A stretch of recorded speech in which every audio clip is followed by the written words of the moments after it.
everybody! The day has finally come. I have talked about this for a few months at least already in all my social media and my Instagram and here on YouTube that I wanted to do a series. Oh, hi Lolo! This is my roommate's cat. I want to start a calligraphy series, kind of like a class on medieval calligraphy specifically. As I started learning calligraphy, I found myself drawn to medieval styles, and I have had a pretty hard time finding good videos on medieval calligraphy. There's plenty on some other classic styles like copperplate and Spencerian, and then of course modern calligraphy. You can find so many classes on that, but for medieval calligraphy it's just harder to find. Now I'm gonna share with you the process in which I have learned calligraphy myself, as well as some sources that I have found very helpful depending on which style we are talking about. Now, first thing I want to tell you is this will be a long-term series of videos. So this won't necessarily be one class after the other the way it would be on a more typical college class, I would say. This will be more of a long-term project that I want to put together. So each class will be a different style or technique that I want to share with you, but those will come every few months. I'm going to try to do it every couple of months, kind of as a standard, with the exception of the first one, because this one is more of an introduction video, so you won't actually learn any specific styles in this particular video, which is why the first one will come in 2 weeks. Next week will be the February Plan With Me video. The week after that will be the class on Gothic style. And then that leads me to the order in which I will be doing these. So I was debating whether I should do these classes in chronological order or in the order that I have actually learned them. And I just decided to share with you the order that I have actually learned them in, because that was my experience, and the whole point of these series is sharing with you my learning experience of medieval calligraphy styles.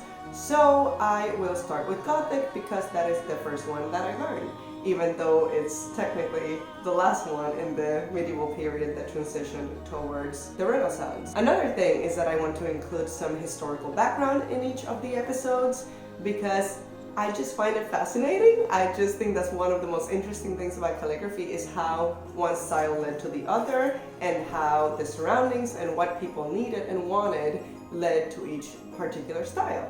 So I think that would be an interesting thing to also touch base on. Now, onto the supplies. There's really 4 things that you're going to need.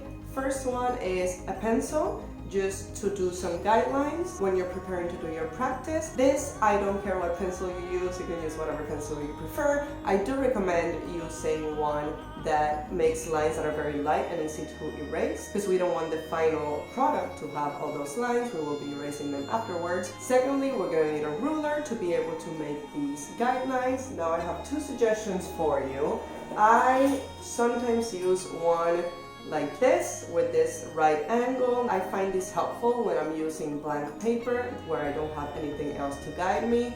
I don't recommend using blank paper starting off, especially when you're learning a new technique, but ultimately this is something useful to have, or something similar to this, not this exact one. This is technically a construction one, by the way. I do not recommend this same one, but it works. But if you have something smaller, something more dainty that's more appropriate for crafty things, I do recommend using that instead. But the important thing is the right angle. You can use this to make sure that your lines are straight and not slanted down the page.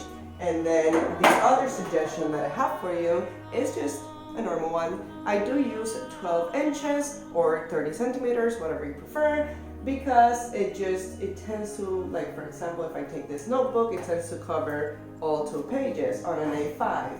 So that way I don't have to be like stopping, moving the ruler and continuing. So I do recommend a 12-inch ruler. And then another supply that you definitely need is paper, of course, to practice on. You will see me using in all of these videos Rhodia paper. I just like it, it's very reliable. The dots don't interfere with the ink, because sometimes some notebooks, the paper is fine, but then whatever ink they use for the dot grid or the graph grids just interferes with the ink. Rhodia is just a very reliable paper, but you can honestly use whatever you like as long as your ink doesn't bleed and feather all over the place. I will be using a dot grid paper, but I also recommend graph paper, especially if you are just starting out with calligraphy and need some extra guidelines. graph could be helpful. The only thing I wouldn't recommend in terms of practice is blank, because that just means extra work for you in terms of drawing guidelines. Of course, you're going to want to use a blank paper when you're doing a project or when you're working on a finished art piece, but maybe to practice, use something that has some guidelines like dots or graph. And then finally, of course, we need a pen. So ultimately, I do prefer dip pens. I love doing calligraphy with dip pens. It just feels so much better. It feels like I can control it better, actually, the flow of ink. That's also because I've been using dip pens for a long time. But even me having multiple years of experience with dip pens, when it comes to learning a new style, a new calligraphy style, I do prefer using fountain pens, because it is just less to worry about. I don't have to worry about dipping ink, I don't have to worry about the flow as much, and I can focus on actually learning the new technique. So as for fountain pens that I would recommend, I have 4 here that I have chosen to share with you. The first one is the one that I started with, so this one has a very special place in my heart, which is the Manuscript Calligraphy pen. These come in a pack with 4 or 5 different nib sizes. I definitely recommend, with all of them actually, starting with the largest size and then working your way down.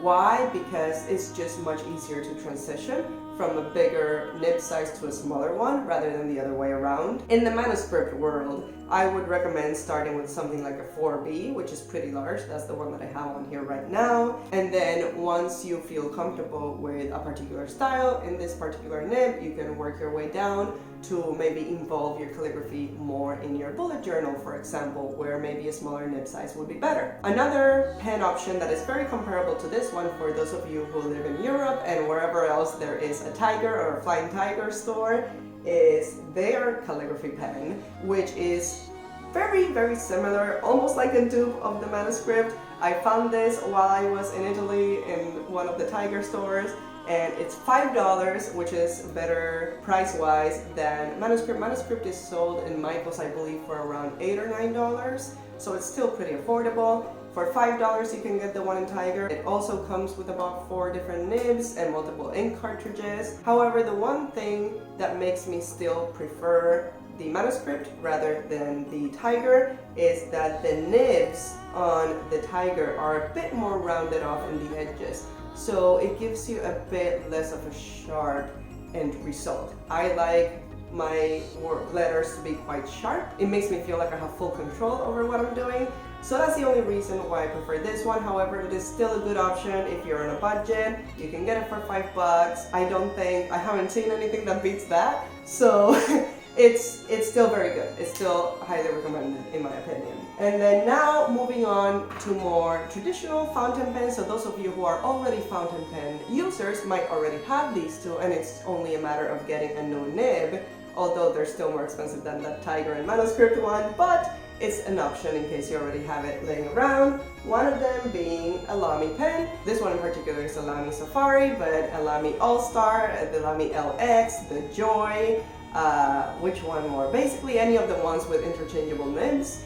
They do come with calligraphy nibs in a 1.1, 1.5, and 1.9. Now my issue with starting out with these is that they don't make a big enough calligraphy nib. So their thickest one is the 1.9, which is perfect. You see me using this all the time in all of my bullet journal videos because it's a perfect size for a small notebook. However, when it comes to learning a new style, I don't recommend using this one right off the bat. Like I said, I do recommend using a bigger size, but if you want to include your calligraphy after you've already practiced in your notebooks and your bullet journal, planner, whatever you use, then definitely try it out. The 1.9 nib, like I said, I use it almost every single day. It's one of my favorites. And then as for the last suggestion, my personal favorite for everything in terms of using it for my bullet journal and for learning is the Caveco Sport pens. Whether you get the aluminum ones, the brass one, or just the plastic one for $25, 30, 25 to 30 bucks. Anyway, it is my absolute favorite pen to do calligraphy with. It just has a good flow, and the nib in particular, so I have it, which is just my default one. I use the 2.3 nib, and it is just wonderful. It is sharp. It is actually the sharpest one of these. Well, it compares to the manuscript. The manuscript is pretty sharp as well, but it's quite sharp. It flows well. It's easy to use. It comes in a variety of sizes, which is important.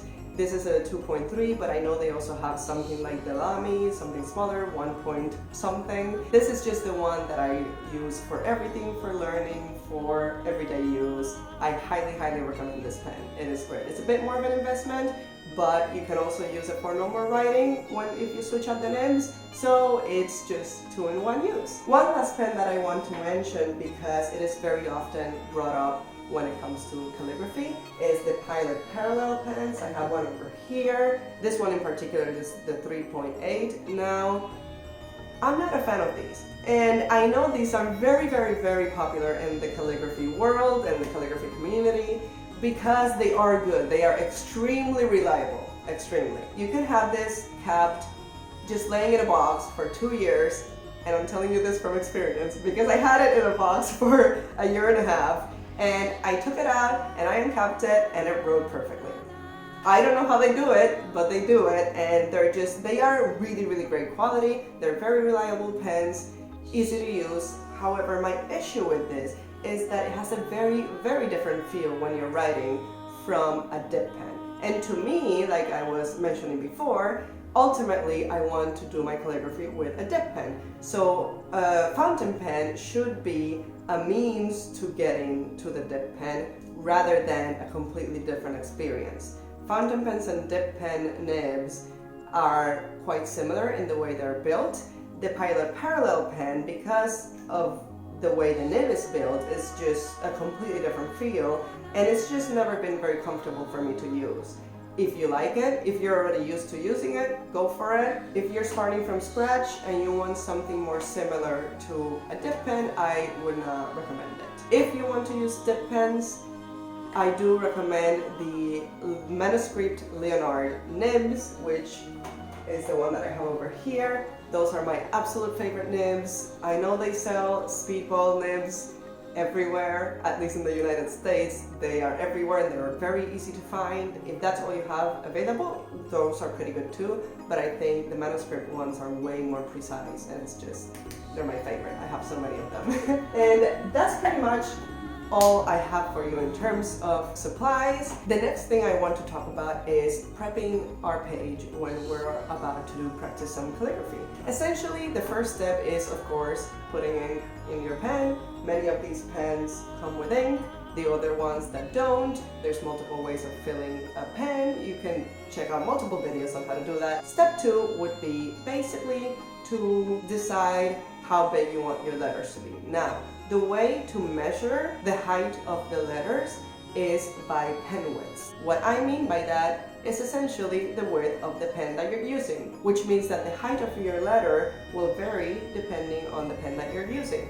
So for example, if I'm using a 2.3 nib from Caveco, it's going to be very different from the 1.9 nib from Lamy. Most styles will use anything from a 4 pen width to a 6 pen width, so it's not a huge difference, but it does make a big difference once you're already writing. And what makes this vary is the style, not necessarily the pen. So for example, if I'm doing Gothic, I will use typically 5 pen widths for the letters. Now, it doesn't matter what pen or paper I use, every time I do Gothic, it's going to be 5 pen widths, contrary to Unseal, for example, which is what I do all the time in my bullet journal, where I do 4 pen widths instead of 5, because you want more rounded off letters rather than tall, skinny letters. And then once you have your appropriate number of pen widths, then you're going to use your ruler to mark the top and the bottom of that section so that you know up till when and down to where the main section of your letters are coming in. Now, of course, you're going to have some ascenders and descenders. Some letters are going to go over that or under that, but that's precisely what these lines will help you with. And then finally, I want to show you a few drills that will help you for the video that I'm putting up in 2 weeks on Gothic style. Now, I know the word drills already sounds like a boring thing to do, but it is so necessary. I didn't understand how necessary it was before I forced myself to do it, because it just makes everything so much easier for yourself. If you go straight into the letters without practicing the movements first, it's just kind of like deciding to do rice and beans without knowing how to cook rice or cook beans. And then you sort of just put things together and nothing good happens or it takes way too long to figure it out because you didn't get that foundation. Maybe that was a terrible comparison, but we'll go with it. Anyway, doing these drills makes a world of difference. So right now I'm going to show you a few that I found extremely helpful specifically for Gothic, so that you have the next 2 weeks to practice that, and then we will get into the actual style in the next calligraphy video. Alright, so first off, pardon the audio change. This one hopefully is much better. I actually just got a new mic and I recorded most of the portion of this video before the mic arrived, so I wasn't able to use it, but from now on we have much better audio. So going on for the drills, the first thing I want to mention is to, as you're doing all of this, practice your spacing and consistency in terms of how much space you leave between your lines and dots. That's one thing that makes such a huge difference on your final result for it to look more clean and more professional. You can see actually in my title where it says Gothic Drills, I didn't quite get the spacing on the word drills right, and it just doesn't look as good as the word Gothic. It's something that's actually quite tricky. To me, actually, at least, it is the trickiest part of doing calligraphy, possibly, is just getting the spacing right. But then once you get it, it makes a world of difference. So the first thing we're practicing is dots and curves, since this is something that tends to be an addition to some letters. The dots, for example, in the I and in the J, it's a useful thing to know, or just as a decorative element. And then the curves are just a finishing touch for some of the letters. The next thing we're going to practice is the lines, just simple lines, both vertical and horizontal. Once again, you want to get